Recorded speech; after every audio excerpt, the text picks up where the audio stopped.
the Around the NFL podcast. Hey, Gregg, nice tortoise, nerd. From the Chris Wessling podcast studio, Sniper Shot. It's Around the NFL. I'm Dan Hanzus. Gregg Rosenthal's here. Untoured, Gregg, untoured. Marc, Sessler. How is everybody?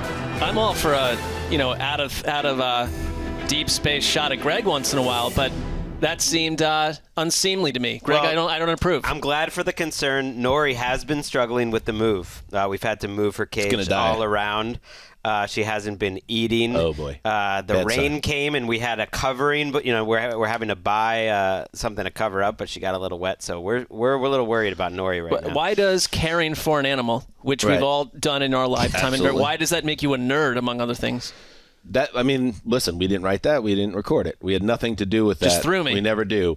The tortoise, I feel like you can probably, of all the pets, if the tortoise doesn't make it, just get another one. Yeah. They're all the same. Yeah, it's not personality driven, not an animal from that front. Like I don't know for sure, but I'm different. It's you are the same. You were the same during dinosaur times. Would the child even know, depending on the age of the child? The whole point, though, is that, I'm going to be 65 years old, and Nori will still be there. And that's the beauty of the tortoise. They don't die on you. They stay with you 40 years. Oh, well, then everybody wins. But I'm saying if the tortoise croaks, there's a scenario where you just replace the tortoise. Because the most important thing is to keep your child happy and not be facing themes of death. What about myself, It's about you.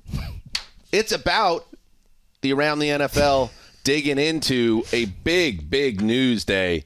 We last spoke with you on Monday, and then Tuesday was a massive development of various storylines, and we're going to get to them all in the news. But, Lamar Jackson, I think, is the biggest. I think the Aaron Rodgers story, and he's meeting with the Jets, that is huge, obviously, on a number of levels, personally as well. But the Lamar Jackson situation has layers. It's got a little something for everyone. Whatever angle you cover football from, it's got a little something for you. And I thought that yesterday was fascinating because, Greggy, as, for instance, you're a member of the Lamar Army. Yeah.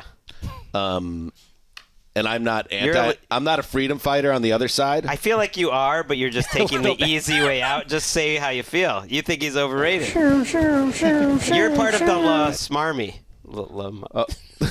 Smear me. I don't find him to be at the level of, the greats in the league right now, but I see him as a great quarterback. Love to have him on my team. But what I'm saying is after all this talk, all this speculation for weeks about why don't the Ravens give him what he wants, the fully guaranteed contract, and then they hit him with a transitional tag, the Ravens. No, the franchise tag, the non-exclusive franchise tag. And then where it got really juicy, Marc, was multiple teams, it starts leaking to reporters, are instantly not interested. We're being told right now. That's where it stands now. The Atlanta Falcons, the Miami Dolphins, the Carolina Panthers, the Washington Commanders. And it's creating this big story that goes beyond the player. And maybe in some ways it's always been bigger than Lamar because of what it means financially with the league. It's just heating up. This is a huge story. Yeah, I think the interest among any general manager, any coach in Lamar, it would be intense if Lamar's, theorized contract demands at some stage in this process. Let's say they changed a little bit, they became a little bit off of this. Or they even found out what they were, because how would they know? Or found out what they were. He doesn't have an agent, so I think that adds some complexity, because if an agent can make Deshaun Watson, and Deshaun Watson's financial demands, which were astronomical and unlike anything we'd ever seen in the NFL, feasible to one team, certainly maybe an agent could do that for Lamar Jackson, who comes with zero baggage and such a better, the whole Lamar Jackson experience is different. But I think there is, if you look around the league, the idea that these teams, through various channels and reporters, came out to say no interest, or at least right now no interest, it just tells me that there is almost I'm not saying it's spoken, but there's a league-wide concept of we're not going there with this contract guy after guy at this point. what team? Because a team right now could say it's not that hard. We're going to give Lamar Jackson a Deshaun Watson level deal, and we know the Ravens don't want to do that, so he'd be ours. Or even structure it in a way that the Ravens couldn't match or just made it uncomfortable. It has been spoken about, though. Steve Bisciotti, who's the most important figure on the team side here in terms of Lamar Jackson, the owner of the Ravens, said that the contract for Deshaun Watson is, quote, going to make it harder to do business. That's what he said last winter. The NFLPA actually had a report, a complaint essentially back in December warning about this exact scenario, worried that the owners were going to come together and not allow that to happen. And I'm glad you brought up like the agent for Watson, because I do think that is part of the story. Watson, the thing I was so upset about beyond that he's a creep and everything he did off the field was I was upset with our industry because I felt like his agent, David Mulligetta, had all these reporters under his thumb. A lot of hypocrisy there about, reporting's supposed to be about just being fair and balanced, and that they were playing to the agent. They were playing to that relationship. Lamar doesn't have an agent, and I think he's an interesting figure because he's so different as a player.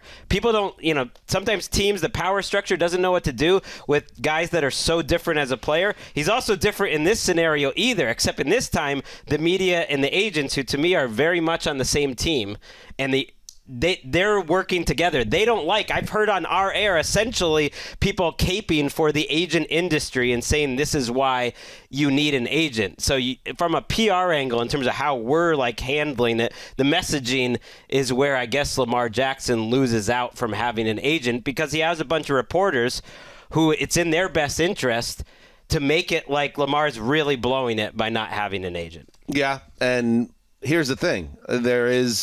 You can make that case just because this was always going to be a very complex negotiation. I thought it always read a big red alarm for me when the reporting came out that the NFLPA is working with Lamar as well to try to get this done. So now you got the union involved directly with the player, and the owners, obviously, as long as there's been unions and big ownership, there's going to be loggerheads there. That was a red flag to me that this could go in a different direction. And then I think about obviously kind of the root of a lot of this is the Deshaun Watson, as we're saying, the trade and then the fully guaranteed contract. And that to me is becoming like the Exxon Valdez spill of the NFL, where when it happened, it was like, oh my God, this is a disaster. I can't believe this happened. How is this allowed to happen? And then as time passed, you thought you kind of moved forward, but no, it hangs around. It's this black slick all around the league, and you got the birds that are covered, and you're washing them in the sink. That's a sad thing to see, Mark. That was. And that's what I'm thinking about this now, because, and do not take this as me being pro ownership or anything. I'm saying everyone at the time said, wow, I can't believe Watson got that money, especially considering his past, obviously, and what he had done and what he was suspended for. Do NFL owners and teams, because one team, the Browns, who have had a suspect past, let's face it, since they came back in the league in general with ownership at times, made that decision to give the fully guaranteed money, does that mean all other ownerships now have to do that with premier quarterbacks? And if they're not on board with that, does that automatically make a collusion? That's the dirty word. If they speak about it, yes, which was a formal memo, actually, that the NFLPA sent to the NFL, just to give the background, that they were colluding to refrain from offering fully guaranteed contracts. That was back in October. It was reported by Kalen Kaler of The Athletic. Yeah, and I think the thing is, are you going to win that battle? Ultimately, 5 years from now, is this going to be? It'll be a moment in time, and then probably we're going to have to deal with quarterback contracts that way, because the precedent has been set. But I think there is a clear. I'm not saying it's necessarily they're on a text message thread together. It's not that, but there is a clear pushback to just open the floodgate. I think there is a little bit of a Lamar-esque element to it. We all see that Lamar Jackson he's an MVP level player. His injuries, durability has been a problem the last 2 years, but there's on Lamar's side, where the type of quarterback he is, his durability the last 2 seasons, do you just hand him that money? If it were Joe Burrow vying for this contract. I just think there'd be, if he were out there and it was Joe Burrow or it was someone, just is a little bit easier just to basically look at and say, I can project Joe Burrow for the next 10 years and what he's going to do. Maybe someone would line up here and say, I'll do that deal. Well, it's an interesting case point because Joe Burrow is going to be looking for a new contract this offseason. And Justin Herbert. But he's so far away from free agency. He's also working for the Bengals, and it's just hard to imagine the Bengals being the team to do this. And in theory, Lamar Jackson, the closer and closer he gets to free agency, I've heard that he's lost his leverage, that he should have held out 2 years ago, and now he's kind of stuck in this situation. And I get that, but the closer he gets to free agency, the closer he is to being Kirk Cousins. Now, Kirk Cousins was actually the last quarterback to get the non-exclusive tag when he was in Washington, and he was the last quarterback to get to free agency at this sort of middle of his career. And what did he get? He got a fully guaranteed contract. This has happened before, which at the time was setting records, and people were saying, well, the Watson thing's so much bigger. Yeah, but just contracts in general are bigger, and obviously Jackson is at that level. So if he wants to play it out, and he actually could get to free agency, I guess I would have a hard time believing that he's not going to get a great deal. And I do think the stances teams are taking now is not necessarily the stance, first of all, teams that we haven't heard about are taking behind the scenes, but also what they could take in April or especially post-draft. I think the draft and people liking this draft class is a big X factor here. And if Lamar doesn't sign that offer sheet, things could change a little bit after the draft too. And even the teams and everybody, because it's for football fans, it's juicy. It's a soap opera kind of here. So when Atlanta, Miami, Carolina, Washington, and through various reports come out as, they're not.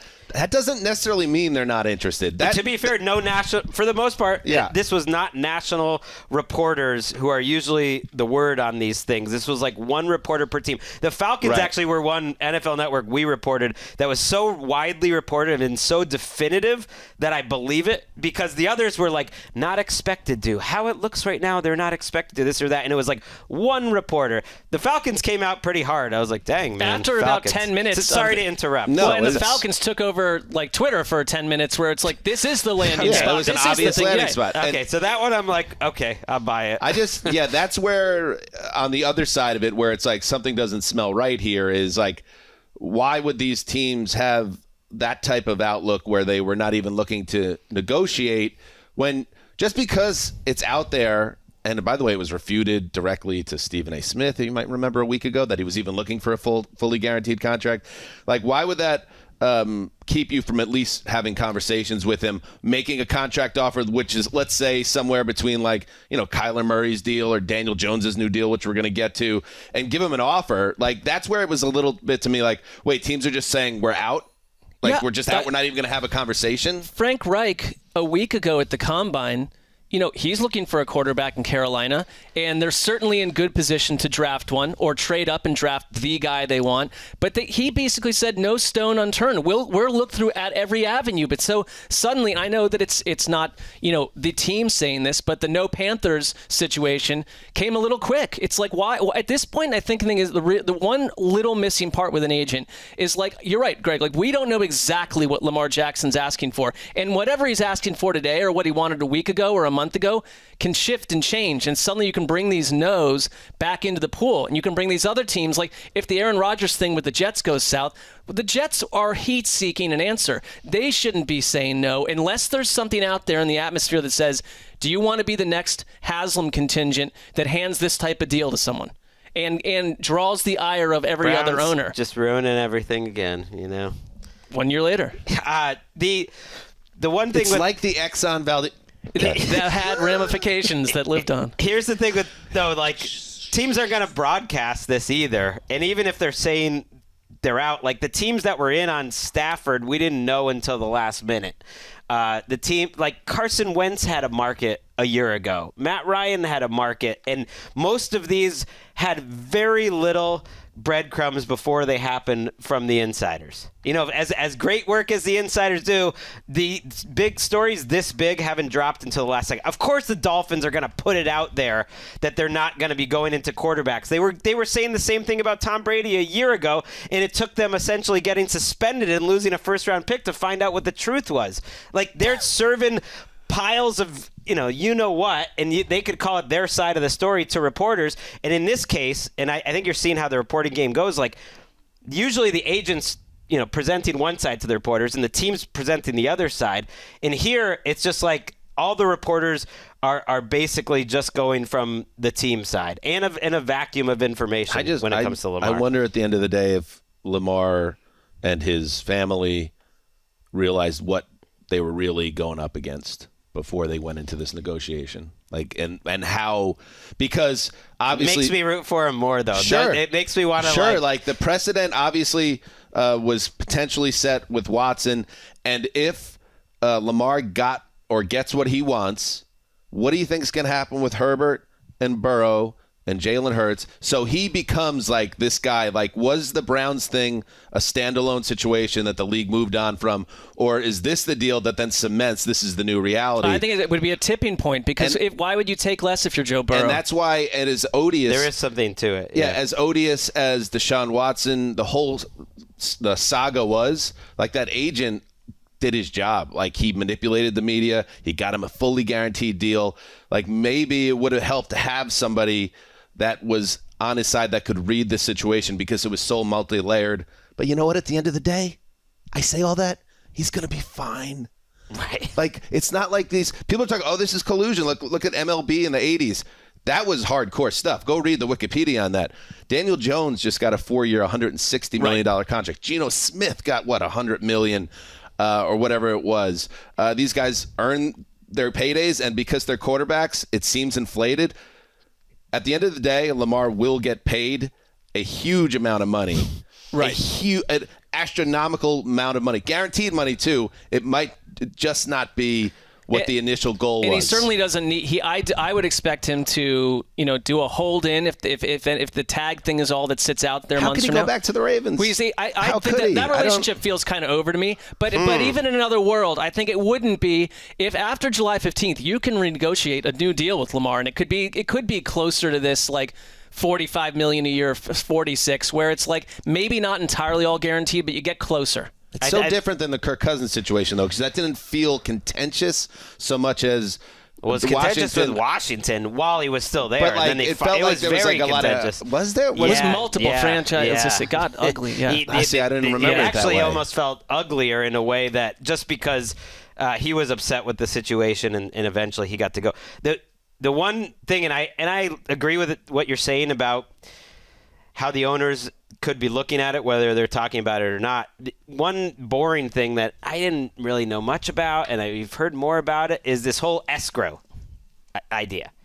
And it's like, it's very boring, but the NFL requires NFL teams to have all the cash of any guaranteed part of the contract that they give out in escrow while that contract is happening. So as I understand it, and someone explain it, because I don't know what the escrow means. Excuse me.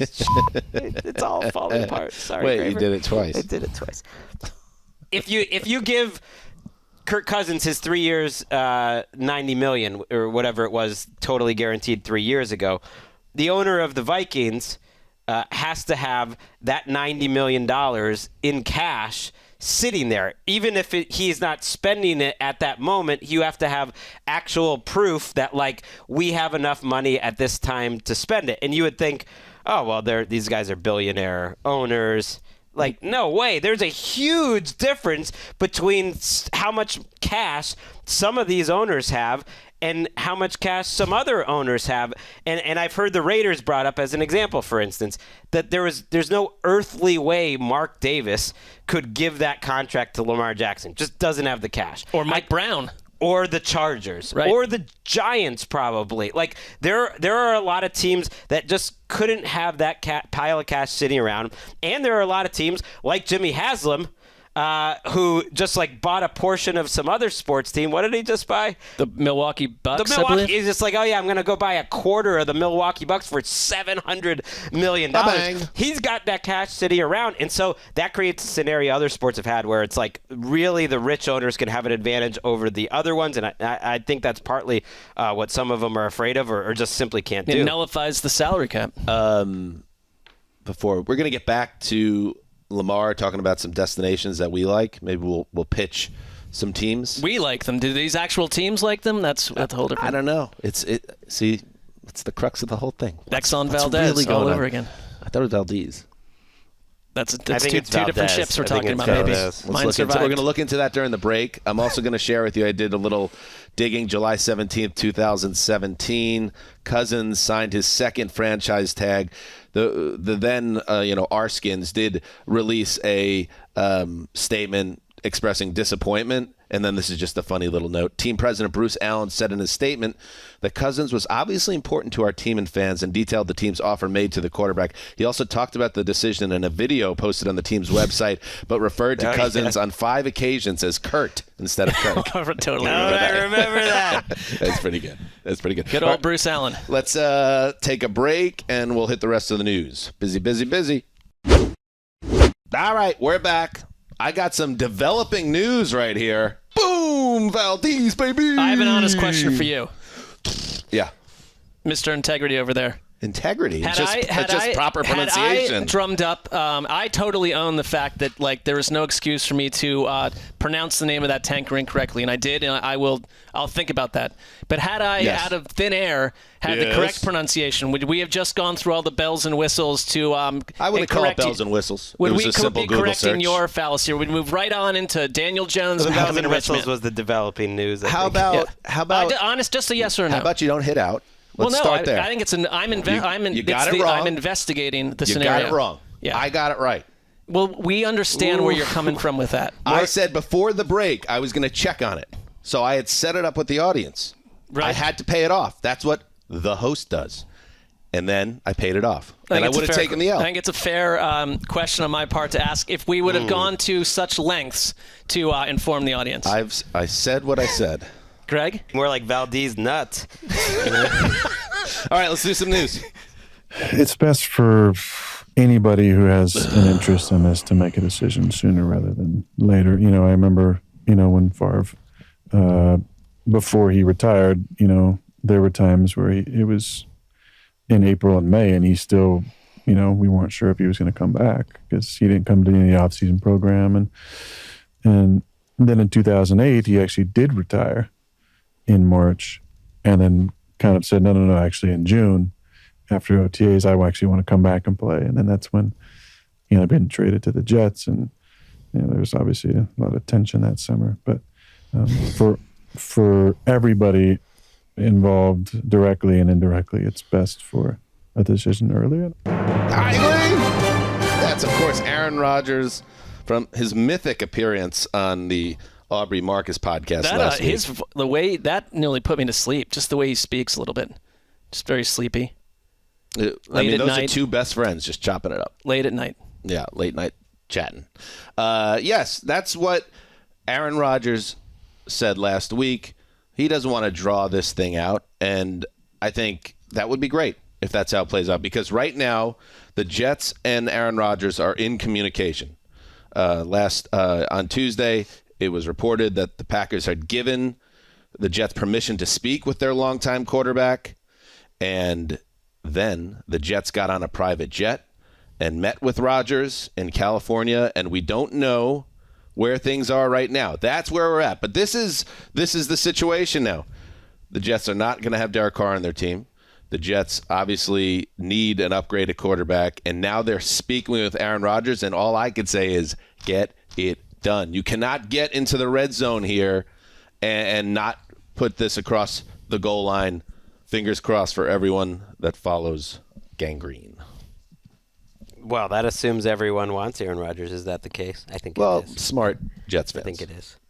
You want Aaron Rodgers. Do you want Aaron Rodgers, even with all the baggage, or do you want Jimmy Garoppolo? Right. I mean, let's be honest about it. Like Jameis Winston, Andy Dalton, Ryan Tannehill. Like, who do you want? Do you want to win a Super Bowl? Like, we're a half century deep into this wait for our next Super Bowl visit.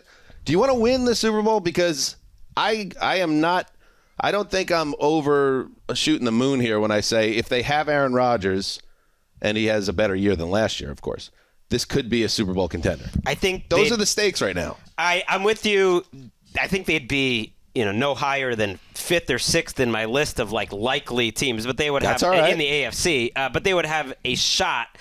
I believed when Woody Johnson got on a plane, as the reporting shows, goes out to California with the big contingent, that more likely than not, Aaron Rodgers will be a Jet. And you were already, being cautious with your optimism, worried about Lucy, taking the football away from you as a Jets fan. And I get that. And Aaron Rodgers is also a cruel vixen sometimes, an unpredictable guy. So, and it's totally up to him. But to get this far, it just feels like, well, Aaron Rodgers wouldn't take the meeting unless he was, willing to go to the Jets. He knows the Packers don't want him on some level. We know his head is not in the sand in terms of news reports. He knows exactly what Bob McGinn reported. He knows they're letting him talk to the Jets. He wants to be wanted. So I can't imagine him going back to the Packers at this point once you've already taken this step. We've heard it thrown back out there that retirement is really an option here, that he's still not giving up. I don't know. I mean, I don't know what's in his heart, but I don't see other teams making this trip either. It just feels like this is probably going to happen, and he might make you sweat it out a little bit. But I think he will do that. But I think if you're a Jets fan, you aren't trying to compete against 3 other franchises that have just as much to offer. I think the Jets actually, this matters to Aaron Rodgers, because I think if you're Aaron Rodgers, if you are constantly thinking about your life, your consciousness, your legacy, who you are as a football player, talked about gaining new appreciation for the fact that he is.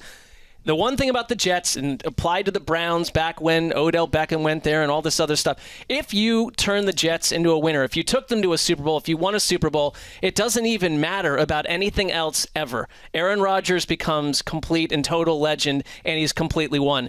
And I just think if you're in New York, to your point with the Red Zone, Dan, if you're going to fly out there on the plane, if you're going to take him out to dinner, do all that business, there's no one else competing for him, you've got to seal the deal. And I kind of wish that while they were out there, everyone just agreed to it and you fly home. I don't like any situation where you fly to meet someone and then you fly back home and you sort of just have them sitting there waiting. But you know what? They're the only team in the race right now. I think the Packers are in the deep rearview mirror at this point. Yeah, and the thing is, because we were talking about before the show, Greggy, it's like the Jets kind of need this decision in advance of free agency, when other players hit the market, when other teams have the opportunity to engage in trade talks, when this Lamar Jackson situation is unfolding, and it becomes a situation where they can't just sit here and then be left without a chair. Aaron Rodgers has to work with them one way or the other. And what makes me nervous is that Rodgers is an unpredictable person, and Woody Johnson and the Jets, historically, although they did get Brett Favre once upon a time, 15 years ago this week. Yes. Do I trust this to go off without a hitch? No, it seems like still a pretty wide open situation. I wish I could be a fly on the wall just to know how these conversations go. But it makes too much sense. I've been saying this for almost 2 months now. This always made so much sense for the Jets, and I think it makes sense for Rodgers as well now. And I was on Rachel's show yesterday. This is where he is at in his career now. If the Packers are looking to move on, go to a team that has a chance to win, where you could cement your legacy in a different way. If you have the passion, this is a great setup where you could be a legend in the New York market. I mean, I'd also, who knows where Aaron Rodgers was mentally a year ago, but if you're going to go take this money from the Jets, this is not year 46 with the Packers. I think you need to be you need to get a guy who is absolutely all in on the entire, from here on, off season on, to work with new players, to make it as anti-Aaron Rodgers as we've felt about him the last couple off seasons. You've had your time away, your retreat, your X and Y and Z. Now, if you're going to join the Jets, give them everything that you're worth. Right. I think the love of the game is real. You don't go through this. You don't become Aaron Rodgers if it's not deep, if it's not profound. I think there's this idea that he's a little left to center, and this guy loves ball. Now, he loved having a situation last year where he didn't have to be there the whole offseason, and I think the Packers didn't love that. So I'm with you. I think that would have to change. But that was one of my takeaways listening to that podcast, was how much I think the love of the game and like that win over the Cowboys alone, like it sounded like it was one of the most memorable moments of his entire career. And I could see that even on fans are like, well, you only won eight games in the end. But to him, this is his life. And that was just like a moment. And I think going to a new place, and we saw it with Tom Brady. We saw it with Peyton Manning when we thought he was kind of done after Indianapolis. These greats, I think it's just human nature. You can get reinvigorated being in a new situation, and I think he's looking for a new challenge. Dan, like it may ultimately come out when the autobiography of Jets winning quarterback Aaron Rodgers hits the shelves, that maybe it was this much maligned darkness retreat that inside of his heart, his soul, his mind turned the Jets into a tangible concept for him versus just floating around up and down the avenues of Green Bay where going to the Jets would sound like a nightmare. Maybe this did it. It's like, what am I going to... I already know the way to the stadium. You take a left on Mike Holmgren Way and a right on McCarthy Avenue. And I saw this tweet from your old place of work, Gregg. Pro Football Talk. Aaron Rodgers and Zach Wilson will be all smiles, and they'll say all the right things if the Jets trade for Rodgers. How long until the first story citing unnamed source that Rodgers hates Wilson and/or Wilson hates Rodgers? Miss me with all that trash. People want to bring storm clouds in all the time with this team. Just let's see how it all plays out instead of trying to manifest misery for an organization that's had more than its fair share. Aaron Rodgers is Zach Wilson's hero, and it is kind of hilarious to me that like Zach Wilson isn't even mentioned in any of this, and he shouldn't be. But it is weird that it's like a number 2 overall draft pick that's in his 3rd season, and no one's even considering him as an option. Including if they don't get Aaron Rodgers, no one's considering him as an option. I think if they got Derek Carr, he might not have been on the team. Rodgers actually makes sense to me that it's like, okay, I can just chill. I can learn the position. If I'm ever going to develop, actually, this maybe gives me a better chance. One last thing is, Woody Johnson, maybe, he's been up and down, mostly down, but he didn't always have the closer, Nathaniel Hackett, on his side. That is true. Nathaniel Hackett, if he does nothing else, because remember, it was the Broncos a year ago. I thought when they went after Nathaniel Hackett,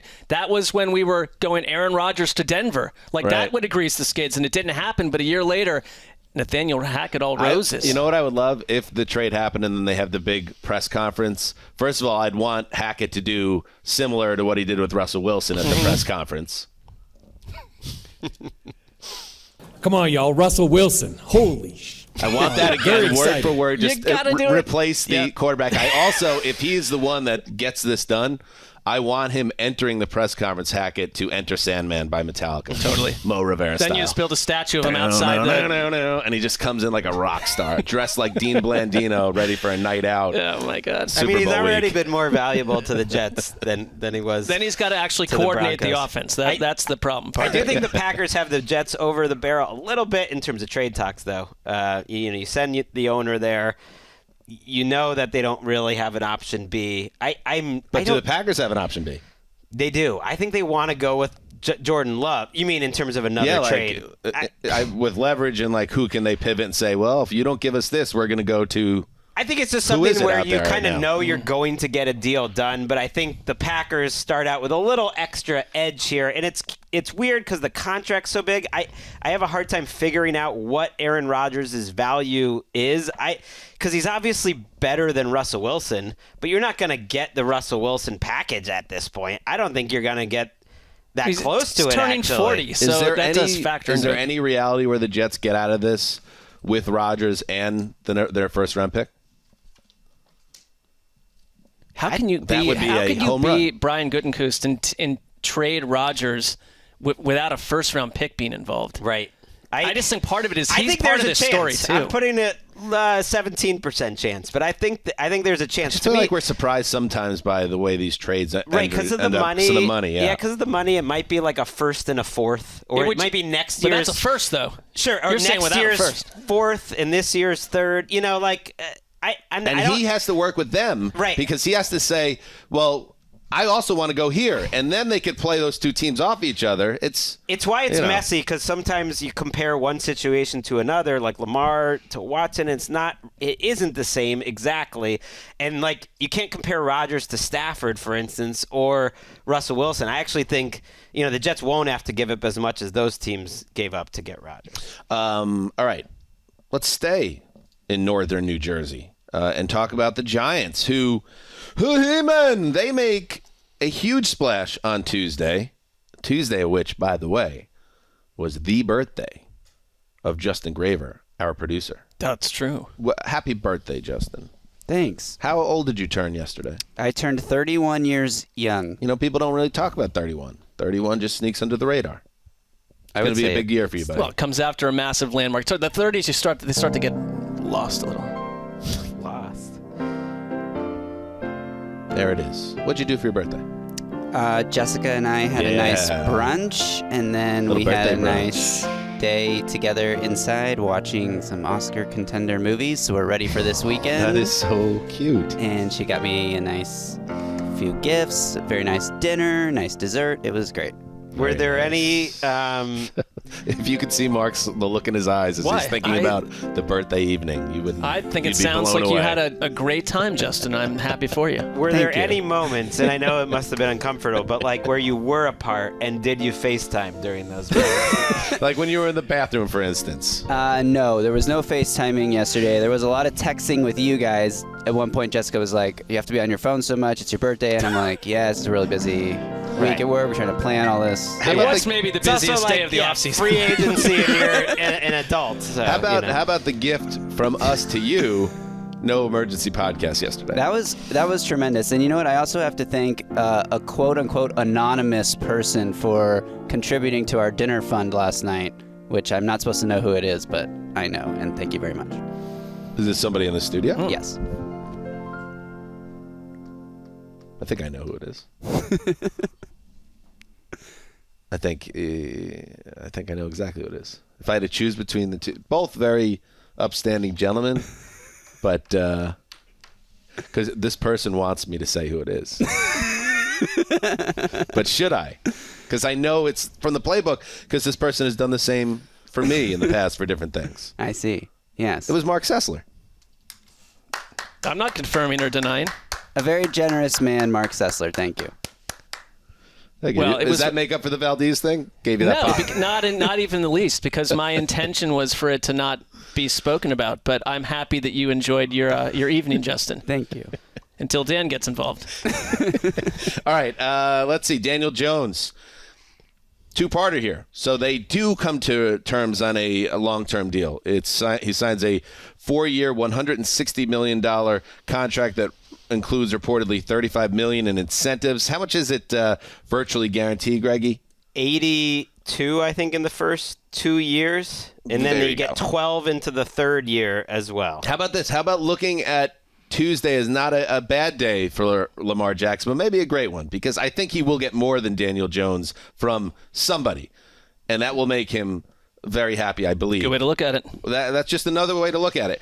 And in a corresponding move... I should hope so, though. And he might have less this year. I mean, yes, he's aiming a lot higher than Daniel Jones. We're going to get to the Lamar. Somebody's going to offer him a big contract, right? Somebody's going to offer him something huge. I mean, even if it's not fully guaranteed. There's a lot of showmanship yesterday amongst these teams. Someone's going to cave. Well, also the Ravens, depending on what reports you believe, have offered a minimum of 133 guaranteed, which is considerably less than Kyler Murray, but is considerably more than Daniel Jones already.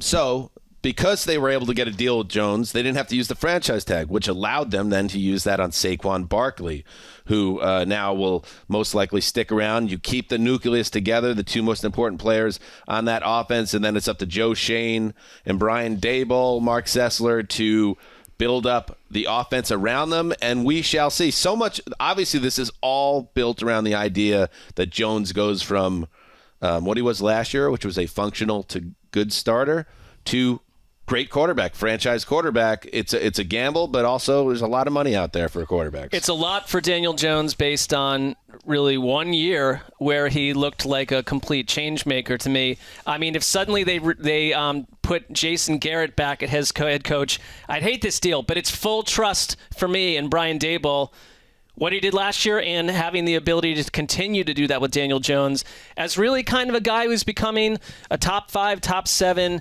offensive play caller and quarterback developer. I mean, if you think that Daboll can keep that going, there you are. I mean, this is starting to become the price of quarterbacks in general, but this was a bit of a head turner that Daniel Jones initially started to ask for way more than they thought originally at that one point, and then he got it. How about Lamar hires the agent that Danny Dimes hired last week after firing the other guy? There you go. The contract, which didn't come out until this morning, so that's a plus beyond helping Graver's love life of not podcasting yesterday, is we have the details, and even there's an update since I last read it on PFT. They had an error. There is not $12 million guaranteed for 2025 until 2025, which means in all practicality, it's a 2-year, $82 million contract. And it's fully guaranteed, which is interesting. So everyone's complaining about, guaranteed. He got fully guaranteed 2 years at $40+ million a year, which is a lot. But then they can get out. It reminds me almost exactly of the Kirk Cousins contract that he keeps re-signing over and over, because it puts the Giants in a difficult position to have to make a decision on Daniel Jones almost every year, because his cap hit, as you extend this thing out, they got a phony baloney 2026 year in there, starts getting crazy, and they're going to have to keep renegotiating it. And at that point, you almost have to decide, okay, do we add another year of guarantees? That's a long way of saying it's a 2-year deal, but he still holds a lot of cards, because they're going to want to go back to the table and renegotiate it pretty soon. Maybe as soon as next offseason, and certainly after 2 of these 4 years. He does hold the cards, but specifically with Daniel Jones, I don't hate this because we don't really know what Daniel Jones will be 2 years from now. No, there's a lot of projection there. They kind of threaded the needle. I wouldn't even hate this for Lamar Jackson if Lamar Jackson were coming from a different angle, like heavily guaranteed 2 years, find out where we are after that. Right. Versus 4 years, 5 years. If the guarantee, I think for Lamar it would be like 2 years, $90 million, but that's fine. Or 90 plus, and then you get some guaranteed into the 3rd year, or he's so far below other quarterbacks who have been at that level. Daniel Jones had the fewest amount of big-time throws in the NFL last year. Daniel Jones's numbers have been terrible, and I've always been on the side of actually Daniel Jones could be like a good to average starting quarterback, but it's a lot. I get the sense this is kind of like them. I just wonder how Brian Daboll's feeling, because he made Daniel Jones all this money. Well, if he had another coach last year, Daniel Jones is bye-bye. Yeah. I totally agree. Yeah, I saw somebody wrote if they kept Joe Judge around, Jones is probably signing like a 1-year, $4 million deal to be a backup quarterback this offseason. That's a little too low. It's within the range of outcomes. Instead, he signs this deal, and isn't it crazy and how unusual? The Giants in general, I was texting with some Giants buddies yesterday. Such a funky, kind of strange, hard to put your finger on year in general for the Giants, who we know the expectations were so low. You have this new head coach who had a roster that didn't seem to have a lot of pieces, a former first-round pick at quarterback who had underwhelmed at a bad setup, a former number 2 overall pick running back who had lost his juice, it had seemed. And then all these different things happen. They actually make the second round of the playoffs. And now these guys that Dave Gettleman drafted, the quarterback that Gettleman drafted, the running back that he took, they get new contracts. I know it's a franchise tag right now for Saquon from the next regime that took over a huge mess. That almost never happens. Like that you would have these key players from a failed regime and then build the next era of the franchise around them. It's been kind of interesting. Dexter Lawrence might be next too. It's another Gettleman guy. They're an interesting team because it's unusual how this next phase of Giants football is unfolded, different than how it usually works, which is new regime takes over and then builds the whole thing from the ground up. Right, but to the Jones contract and what you got going on with Saquon, that if this year went south, you're not looking forward for half a decade. I think if you're Joe Schoen, he said, well, yes, of course, like I would rather have picked up the fifth-year option. They didn't assess him to be this player. He became it under Daboll. So why didn't they give him the tag? That's the thing. I think they're making the same mistakes that they made with Eli Manning. I think this contract could be very regrettable. I think... But you just said yourself it's still a just 2 years, though. I get it, but if Geno Jones plays around the same level, but they don't get as many breaks and things... aren't ready to really take that next step, and let's say they go 6-11 and Daniel Jones is the 19th quarterback in the league and you owe him $42 million the next year, it's like, and it's not really the quarterback that Daboll wants and loves. I just think it's thorny when ownership gets involved, and you get the sense from reporting that the Maras love Daniel Jones like a son, and they pushed them to treat him like this when the tag was sitting right there. I mean, if the Ravens can give Lamar the tag, or you can use the tag, just give him the tag. He's the perfect candidate for the tag. Let's see if you can do it again, and if you get better in this system. Saquon was part of this conversation too. Absolutely. Saquon and connected. Daboll are who got him paid. But would you want Saquon getting a long-term lucrative deal when he turned down $12 million a year in the middle of the season? I think we'd be critiquing the Barkley part of it if he didn't get franchised and got a deal. That depends on the guarantees. We heard from Mike Garafolo. It's NFL a running back Now, versus a quarterback, right? So. They've gone up to 13 a year for Saquon. If that was like a 2, I'd rather play Saquon 2 for 30.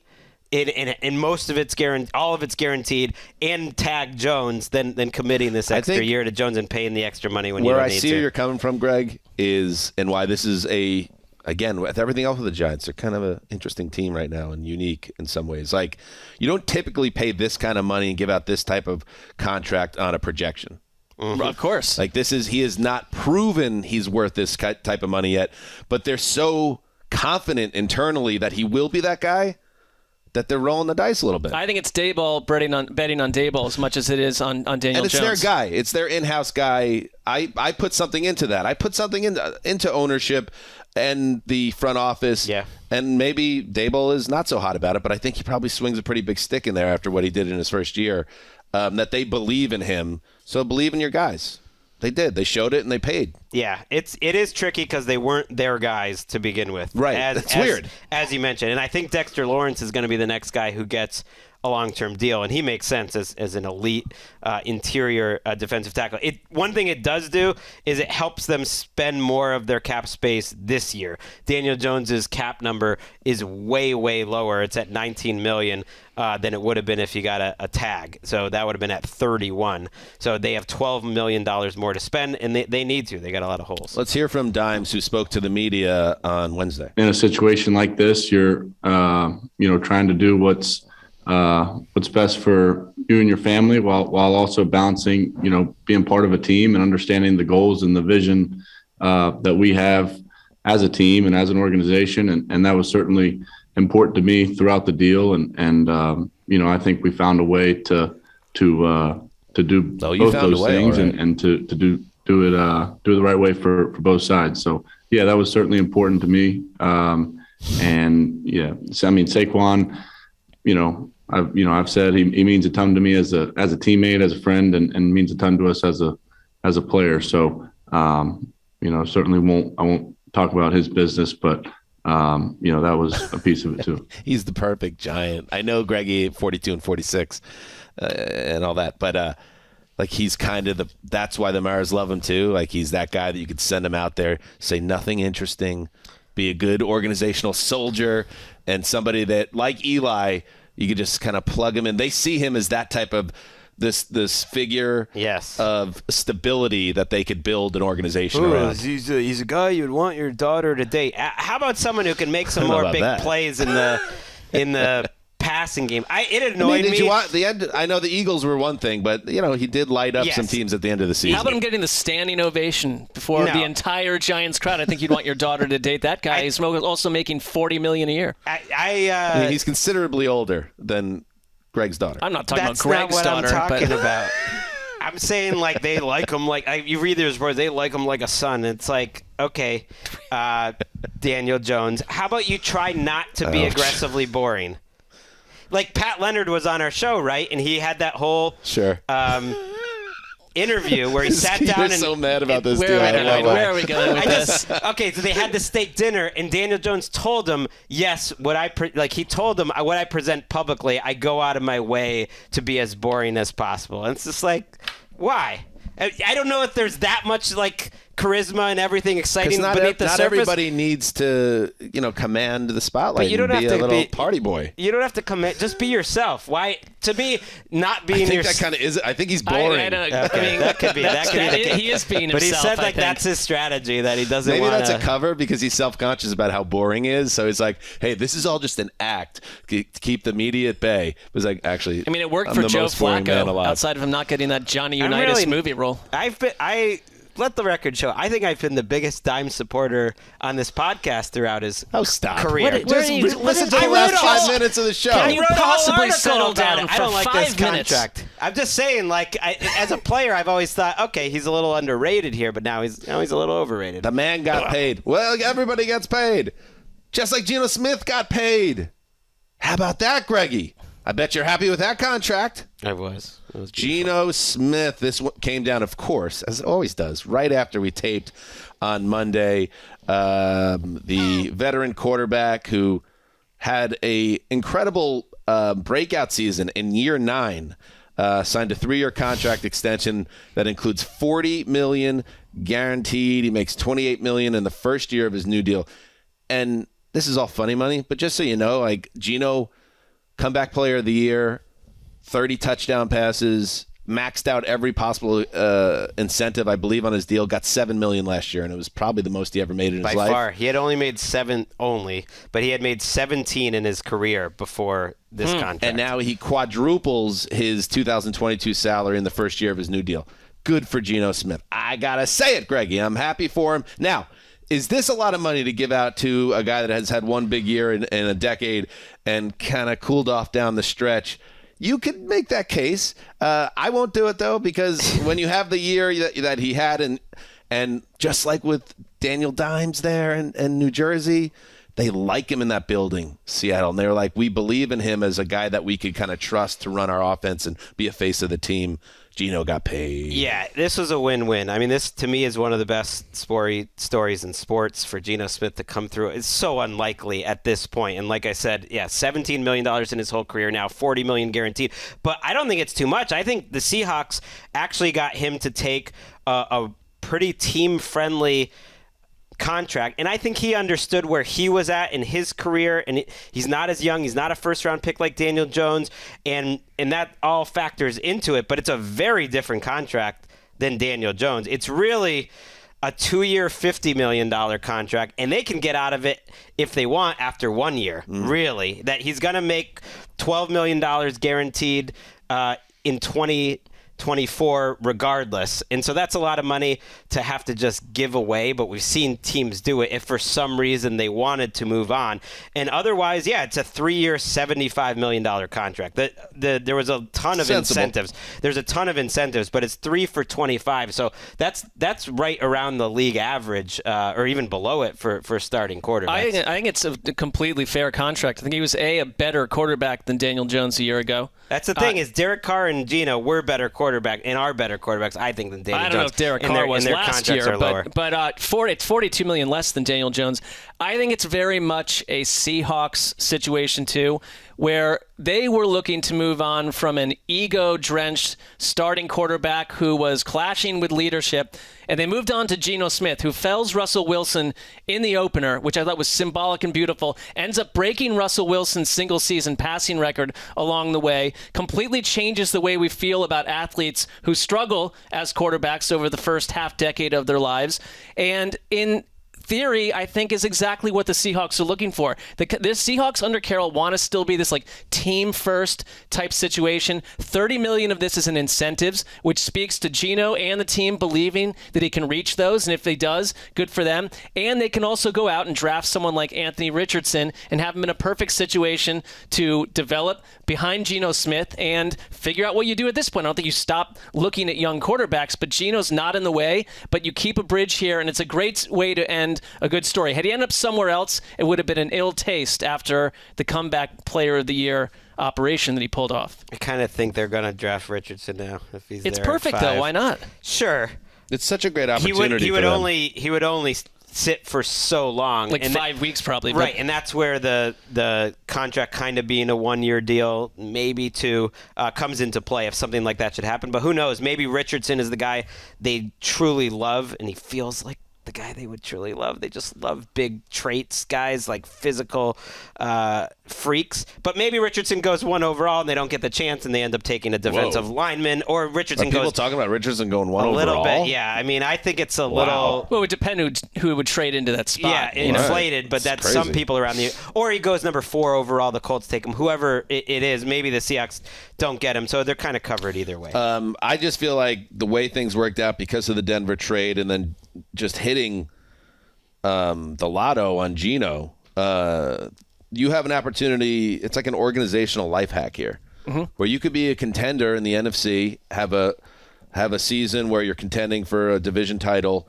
and grab a potential star quarterback in the draft. Like, kind of got to do it, I They've think. done well. Their rebuilding year went all right. If it falls to them, unlike and I've seen this on Seahawks Twitter, I disproportionately follow too many Seahawks fans, but they're very entertaining. And there's definitely they're already clashing. Some people think it's crazy to draft another quarterback with Geno, and some people are like, "Oh yeah, that's what you saying? It's a life hack. Of course, do it. A team hack." Well, I'm more on your side. That actually, I think take quarterbacks if you love them as much as I love Geno, and I sort of am rooting for them not to do it. It gives you coverage with Geno too. I actually think it's not a bad idea to do that. And this contract kind of reminds me this Geno thing on this podcast.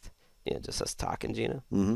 Us, all of us. I mean, he's going to be in the NFL 6 or 7 more years because his skill set to me translates perfectly to a guy who, even when he's not starting, is going to be like a good veteran backup. Because to me, he sort of has that like ability to read the field and understand coverages that just ages well, and like that even when he's not starting anymore. Like I just feel like Geno's got to be around now another 6 years. This feels like a nice logical endpoint for your victory lap. Like today's podcast. Great job, Gregg. We're all proud of you. You nailed the Geno thing. Now we can move forward, perhaps. I think it'd be organic to move forward. That's not my style, but I will take a victory lap. Let's go. Look at this.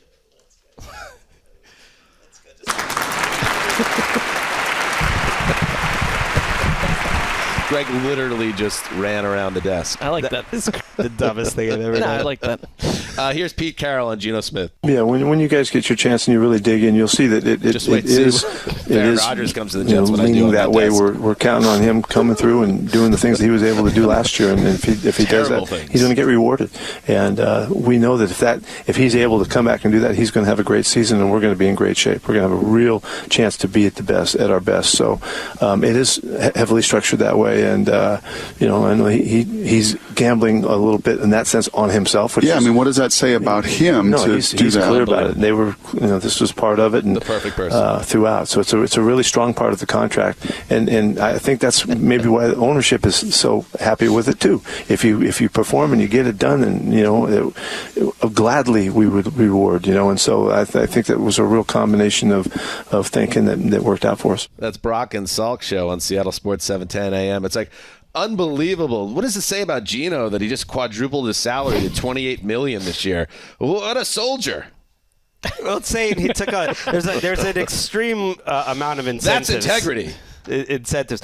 Shout out to Derek Carr. Shout out to the Saints, because I've heard some backroom whispering that like the Saints coming up in that Derek Carr move absolutely helped Geno get paid and get this thing over the goal line. It's all connected. All right, let's wrap it up here. The news.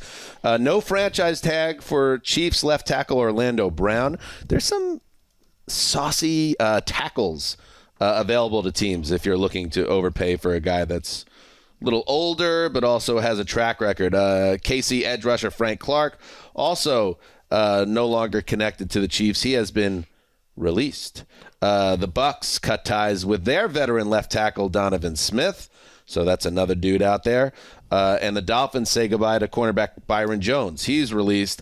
Where do these various players fall in the Greggy 101? Well, Orlando Brown's number 2 overall. Man, the top 101 took a beating on franchise tag deadline day. Always does, right? Yeah, and there's been some signings elsewhere too. Orlando Brown is now number 2 overall. He'll get probably the most amount of guaranteed money in this market now. I think we used to do that. We used to try to guess that. Maybe I think we'll it would be because he's only 27. You're right. There are some veteran tackles out there like Mike McGlinchey. There's some younger ones too. Jawan Taylor, Caleb McGarry, Frank Clark. He is very inconsistent as a pass rusher. 30 years old, so he's down at number 63. Byron Jones, nice career, but it sounds like does not sound good that he's going to be able to continue playing football, unfortunately. And now with all these, guys that come off the list when they get tagged and whatnot, a lot of guys are being pushed up. So Baker, who began at 101, he's got to be in the 80s now, 90s maybe, low 90s, 70s maybe. Well, Dan, Baker remains at 101.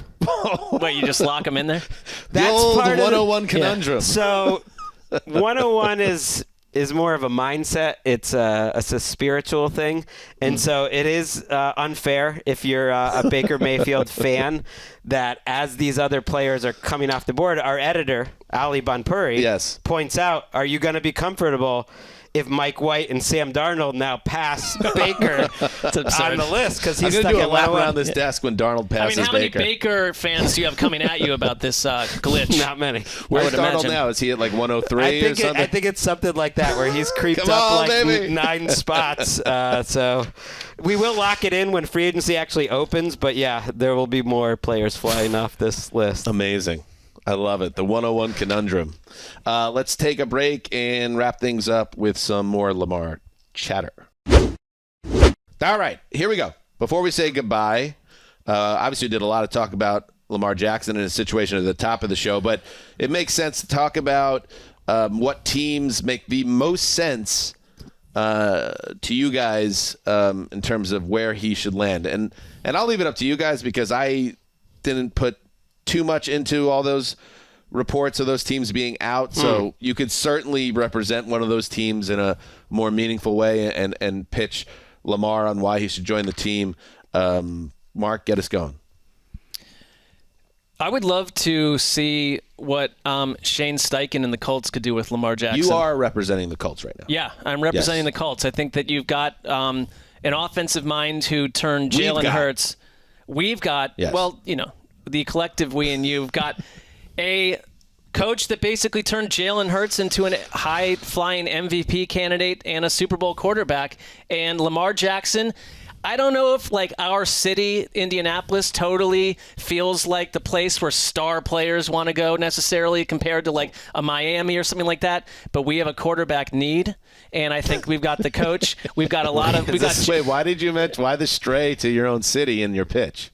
Because this is me speaking. Are we all doing this? I know, only Marc? I find that you represent Indianapolis your franchise. is just, to be honest, a little isn't where I would call the circus of stars necessarily. But you've had some great quarterbacks that have played here, and Lamar Jackson would be totally appreciated in Indianapolis. I think he'd had a chance, Lou, after all this quarterback wreckage that we've dealt with. And Chris Ballard, who, let's be honest, like Chris, he works right down the hall. He's got about one more chance on the quarterback front before the whole ship sinks. Let's get this Lamar thing done. Get Shane Steichen off with a good situation at quarterback versus another, journeyman that you got to sell to the press for 6 months. Let's do it. We have to sell. Right. Well, he's going to have to do a lot of that. I don't speak to that. They've got the number 4 overall pick. I just hate when teams let. He has the number 4. You have the number 4 overall pick. I guess. I hate when. Who am I again? I don't know. Shane, just don't let the Colts' mistakes from the last few years just change what you're going to do. Because can you imagine if Lamar was available for the Colts last year at this time or 2 years ago at this time? They would have been the team that would have gone after him the most. But now because they've been burned by Matt Ryan and Carson Wentz, then, we have to go with a rookie. They do have the number 4 overall pick, though, so we have to see this differently. It feels – but, I mean, don't let those mistakes affect you.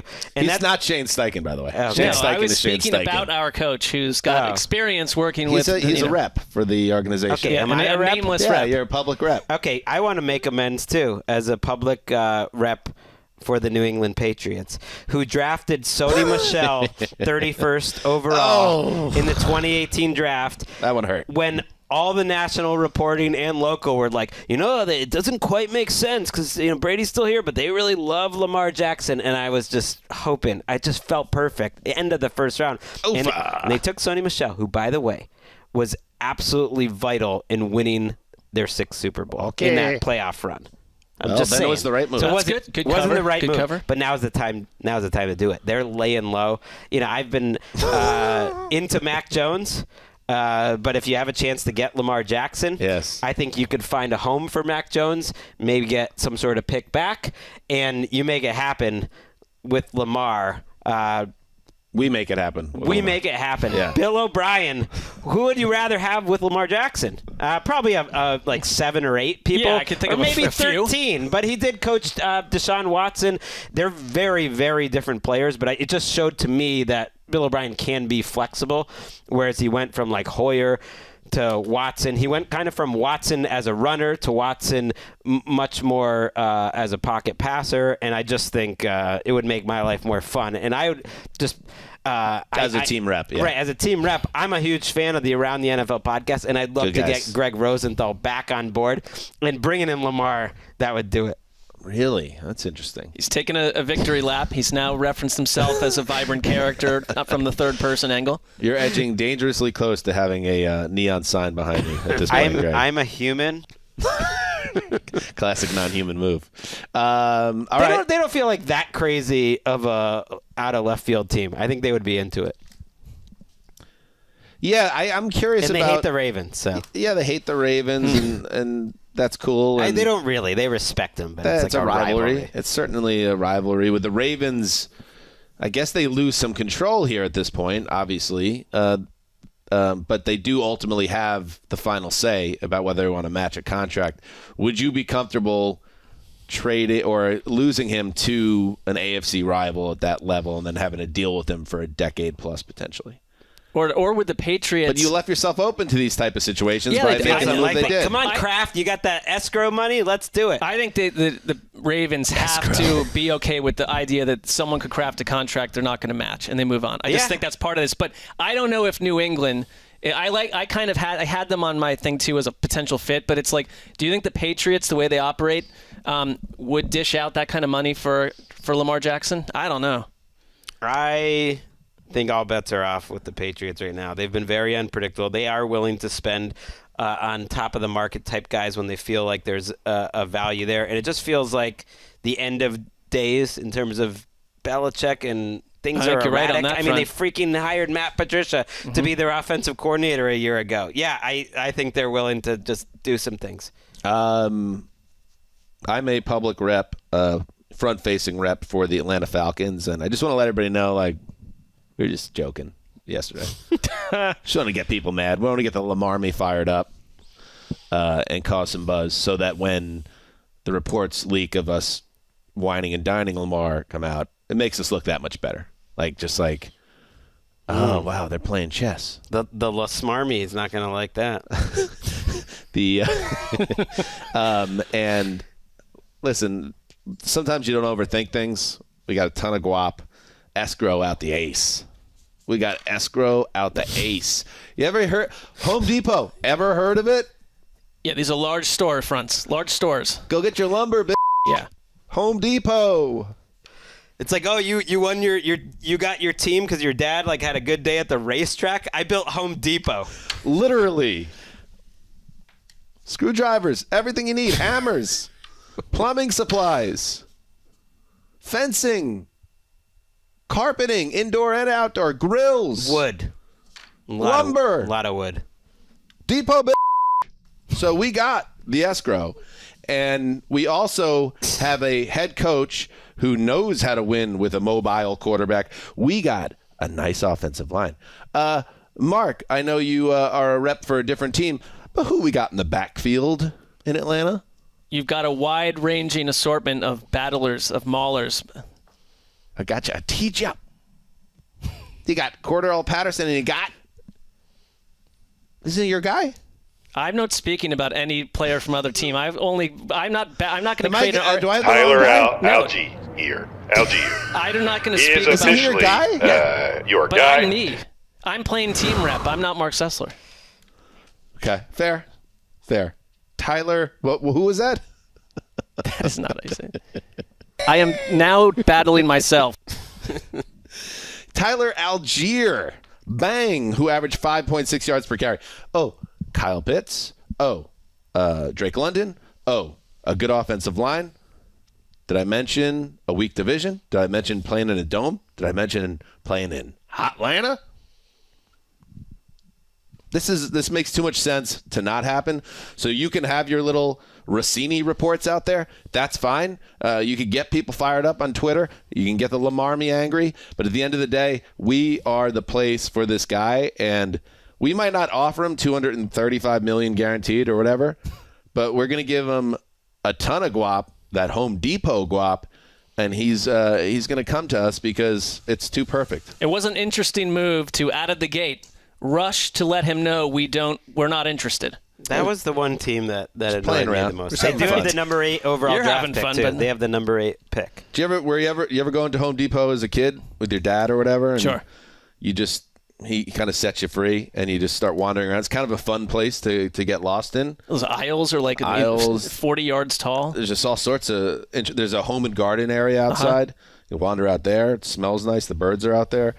It's fun. We're fun. No, I never did that. You never did. They did. I don't think they had Home Depots in Western Massachusetts.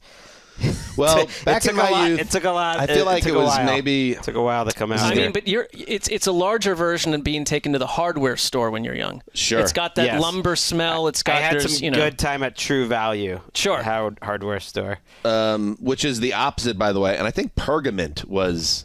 Dating myself here, but Pergament, I believe, was a home improvement store chain in the tri-state area that I went to a lot with Keith. The place I didn't want to go to was Marshall's. Debbie would take my mom, to Marshall's, and she would just, oh my God. Marshall's is a discount, what do you call it? Clothing store or whatever. Still alive. And I would go on it was the 80s, early 90s. I would go on the lap around the store to try to kill time. And by the time I got back to where I left my mom, she was like 3 feet over in the same aisle. The Marshall's trips were forever. A mom wormhole. Total like a pre-target mom wormhole. Yeah. Anyway, does anybody else have... I think it's for my mom. Does anybody else have another rep you want to throw out there? What about one little operation? Here we are in the middle of the country.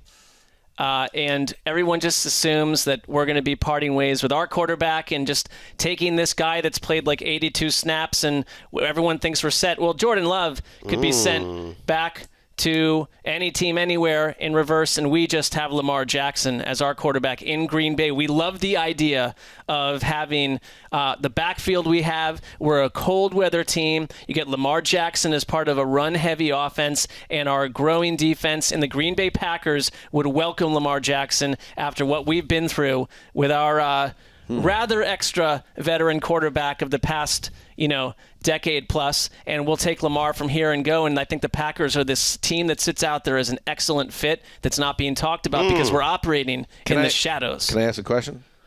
I've already said what I need to say, but sure. You're the team rep, so I just want to throw it out there. Lamar, one of the things he's dealt with for a long time in Baltimore is like they don't know how to properly build around him. Why would Lamar want to go to a team that might have a worse skill group than even the Ravens? Well, we don't see ourselves that way, first of all, on any level. And what we'll do is build around Lamar. I mean, we will flexibly coordinate our roster to accelerate and magnify his gifts. They might have 2 first-round draft picks this year after that Aaron That's Rodgers right. trade. I mean, we're fully set up to build around him immediately. and it's the greatest fan base in sports. He'd get the chance to play in Lambeau, and look over at Baltimore and say, "Check you later." Nice move by you, Ravens. All right, I'm not a rep from a team. I'm a rep just from the NFL, I guess.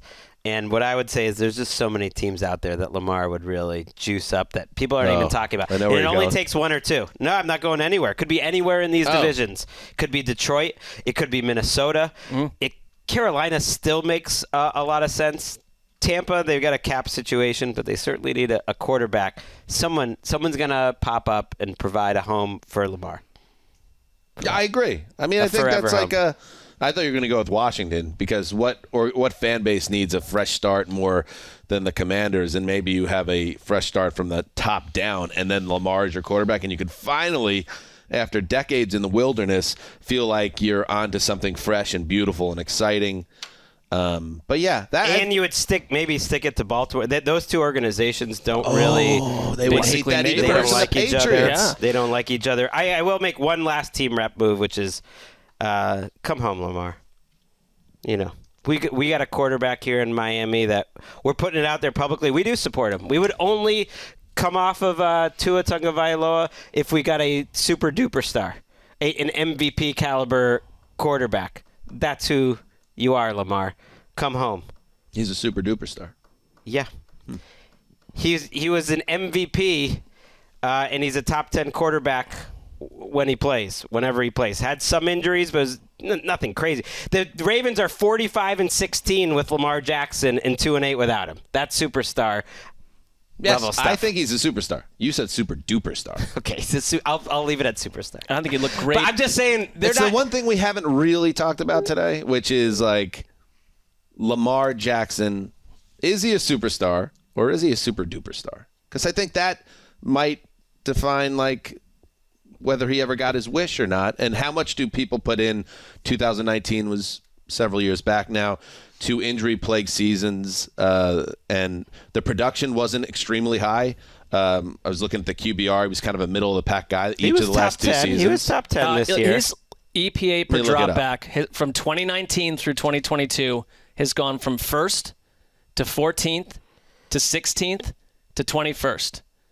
Although EPA, that's a whole separate. EPA is a team stat. It's a team stat. It seems like here's one. Every time there's any critique of Lamar, it's yes, but that's not really valid. It's Lamar Jackson has missed 12 games over the last 2 seasons, and all I'd say is that Baltimore, as much as any team in the league, when Gregg Roman's offense, when it works for the first couple of years, made it about as Lamar-friendly as possible. You'd have to go do that in Miami, where you have Tyreek Hill and Jalen Waddle. I am fully confident that would be an extremely Lamar-friendly I think it's a great fit, offense. but I'm just saying of any of these friendly places, to just about any quarterback. But I you think just can't. I don't think you stick Lamar Jackson into any offense without it being.